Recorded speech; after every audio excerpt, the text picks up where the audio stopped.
அந்த பிரியாத இருக்கிற அந்த சமூகம் எங்களுக்கு வேண்டும் ஆண்டவரே. இந்த கால வேலை அப்பா ஒவ்வொருத்தரும் உங்க கருத்தை தாழ்த்துக்கிறோம் அப்பா. எங்களை நீங்க நடத்துங்கப்பா. உங்க சமூகம் எங்க வாழ்க்கையில பிரியாம இருக்கணும் ஏசப்பா. எங்க வாழ்க்கையில எதோ அழிந்தாலும் சரி, யார் கைவிட்டாலும் சரி, யார் விட்டு விலகுனாலும் சரி, உங்க அன்பு எங்க விடாம இருக்கணும் ஏசப்பா. எங்களை காத்துக்கொண்ட தயவுக்காக நன்றி ஆவியானவரே. எங்களை கைவிடாத தகப்பனே உங்களுக்கு நன்றி அப்பா. மனுஷர்கள் மாறலாம், சூழ்நிலைகள் மாறலாம், காலங்கள் மாறலாம், கர்த்தரோ மாறாம இருக்கிற தயவுக்காக நன்றி.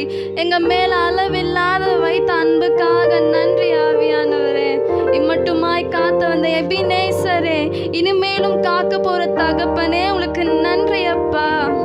உங்களை நம்பி வந்த ஒரு முகம் கூட வெக்கம் அடையாத தகப்பனே, பிரகாசம் அடையாதப்பா. உங்களை யாரெல்லாம் நம்பி வந்தாங்களோ அவங்க எப்பயுமே அவங்க முகம் பிரகாசம் அடையும் ஆவியானவரே. எங்களை கைவிடாத அன்புக்காக நன்றி. எங்க சூழ்நிலைகளை மாற்றின தகப்பனே உமக்கு